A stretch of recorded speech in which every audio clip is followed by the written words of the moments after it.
नमस्कार. न्यूज नेक्ससमध्ये आपल्या सर्वांचं स्वागत आहे. 17 तारखेला नेरळ ग्रामपंचायतमध्ये एक ग्रामसभा झाली आणि त्या ग्रामसभामध्ये नेरळ हद्दीतील जिजामाता तलावाच्या पाठीमागील बाजूस जे अनधिकृत गाळे आहेत ते गाळे काढण्याचा ठराव पास झाला आणि त्या ठरावा संदर्भात आपल्याशी चर्चा करण्यासाठी विश्व हिंदू परिषदेचे कार्यकर्ते श्याम कडव आपल्यासोबत आले आहेत. नमस्कार श्याम. नमस्कार. आता हे गाळे काढण्याचा ठराव पास होऊन 8 दिवस झाले. संबंधित विकासकाने थोडेफार पत्रे काढले, पण अजूनही ते गाळे तसेच दिसत आहेत. नक्की हे काय प्रकरण आहे? नाही, या ग्रामसभेला साधारण 8 नाही ते 10 दिवस झालेले ग्रामसभा. आणि या ग्रामसभा इतकी वादळी झाली. नेरळमध्ये समस्यांचं अक्षरशः थैमान आहे. म्हणजे प्रत्येक वॉर्डात जर तुम्ही फिराल तर काही ना काहीतरी समस्या आहे. नेरळच्या गणेश घाटासमोर आणि जिजामाता तलावाच्या मागच्या बाजूला मुजैद खोत या विकासकाने जे अनधिकृत गाळे बांधले, तो प्रश्न मी उपस्थित केला. आणि तो प्रश्न 17 तारखेला उपस्थित केलेला प्रश्न नाही आहे. यापूर्वी 1-2 महिन्यापूर्वी देखील एक तहकूब ग्रामसभा झाली. ती तहकूब झाली होती, तेव्हा देखील मी लक्षात आणून दिलं होतं.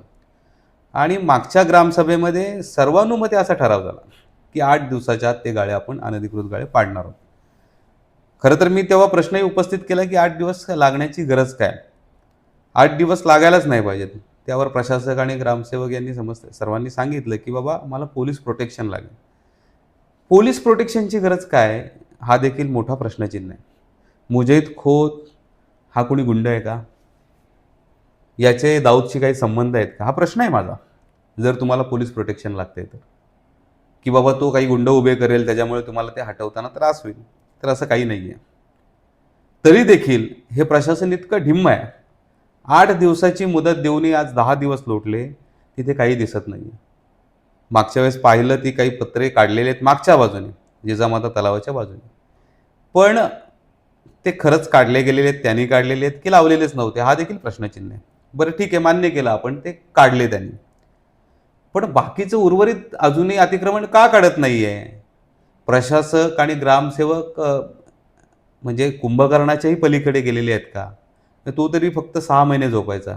यांची झोप किती मोठी आहे, हा मोठा प्रश्नचिन्ह आहे. प्रशासकांना आणि ग्रामसेवकांना फक्त बाबा आम्ही कारवाई करायला चालू केली असंच फक्त दाखवायचं होतं का? हा फक्त दिखावाच आहे. दिखावाच आहे ना? हा म्हणजे हे फक्त एक प्रकरण नाही, अनेक प्रकरणामध्ये ते असंच दाखवत आहेत. मला कळत नाहीये, एवढा आक्रोश नेरळकरांचा असूनही हे ढिम्म काय आहेत? म्हणजे मुजैद खोतला यांचा काय पाठिंबा आहे का? आणि मुजैद खोतला एवढे फेवर का करतायत? अजूनही हा मोठा प्रश्न आहे. म्हणजे प्रशासक आणि ग्रामसेवक त्यांना घाबरतात. घाबरत आहेत की त्यांचे काही लागेबंदे आहेत, अनेक प्रश्न उपस्थित होत आहेत. घाबरत असतील तर मी मागेही प्रशासकांना म्हणालो होतो ग्रामसभेमध्ये, तुम्हाला प्रोटेक्शन हवं असेल तर आम्ही द्यायला तयार आहोत. हिंदू संघटन म्हणून आम्ही तुम्हाला प्रोटेक्शन द्यायला तयार आहोत. कारण हे काम देशहिताचं काम आहे.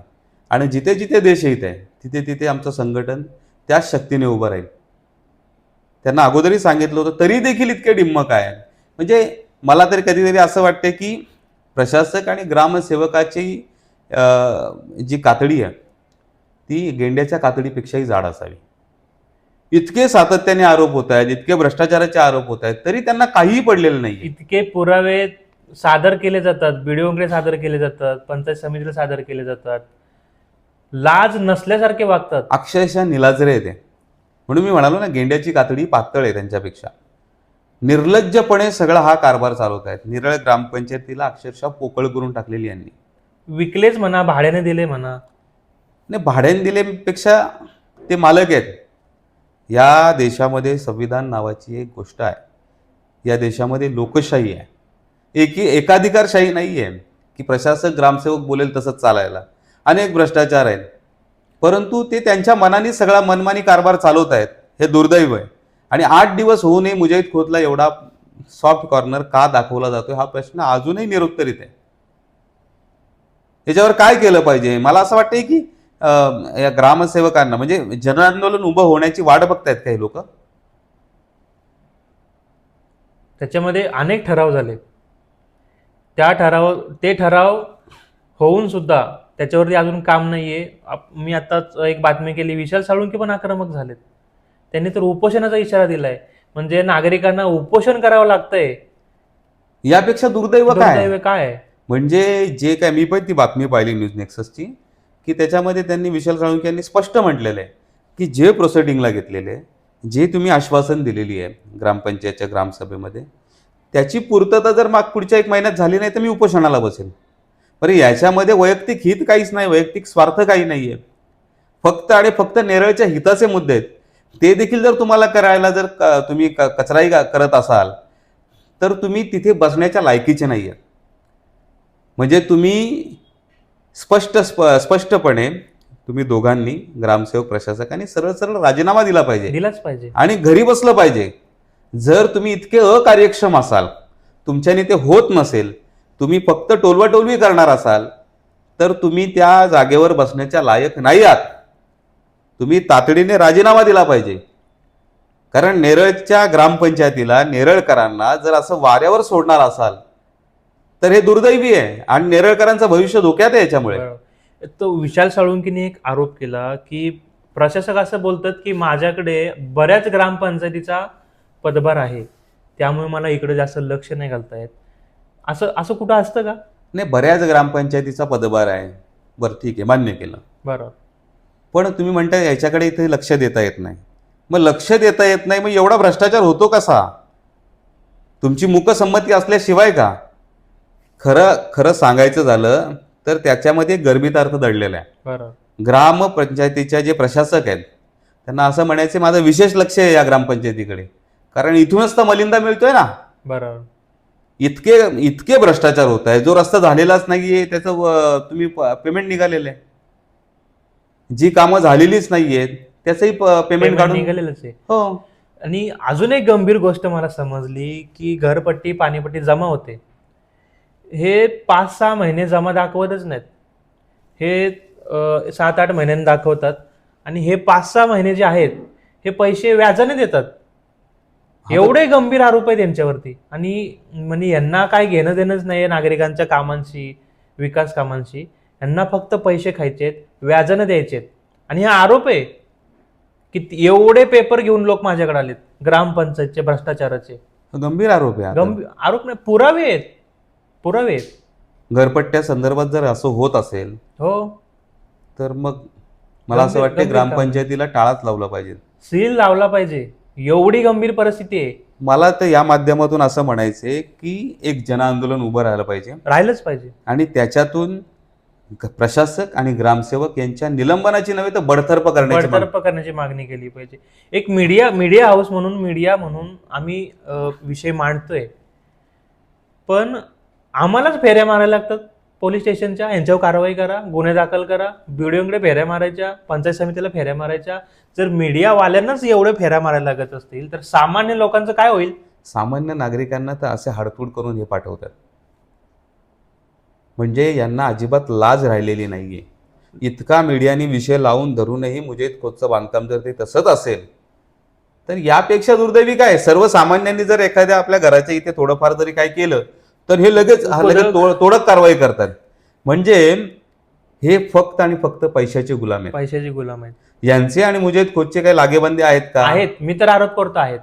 असल्याशिवायच एवढं पाठबळ कसं भेटतं मग? 8 दिवसाची मुदत देऊनही जर ते होत नसेल तर याचा अर्थ त्यांचे लागेबंदी आहेत या संशयाला वाव आहे. बरोबर. आणि जर आता 8 दिवस नाही 10 दिवस झालेत, पुढच्या 2 दिवसात जर हे तोडक कारवाई जर झाली नाही तर याचे गंभीर परिणाम प्रशासक आणि ग्रामसेवकाला भोगावेच लागतील. कारण यांच्या विरोधात बीडीओ असेल, कलेक्टर असतील किंवा मग कोकण प्रांत आपले आयुक्त असतील, यांच्याकडे आपण धाव घेण्याचा विचार करतोय. मला तर असं समजलं की ह्या दोघांना बाजारात अडवून काळं फासण्याची पण तयारी झालेली. नाही, ग्रामस्थांचा तसा आक्रोशच आहे. काही ग्रामस्थ माझ्या तोंडावर देखील हे म्हणाले की आपण जे हे संविधानिक मार्गाने, लोकशाही मार्गाने करतोय हा मूर्खपणा आहे. अशी लोकांची जनभावना जागृत झाली आहे. म्हणजे लोकशाहीला कमकुवत करण्याचं कामही ते करतायत. लोकांमध्ये जर अशी उद्रेकाची भावना असेल, दोघं जण मला येऊन म्हणाले की ह्या दोघांना तर काळं फासलं पाहिजे.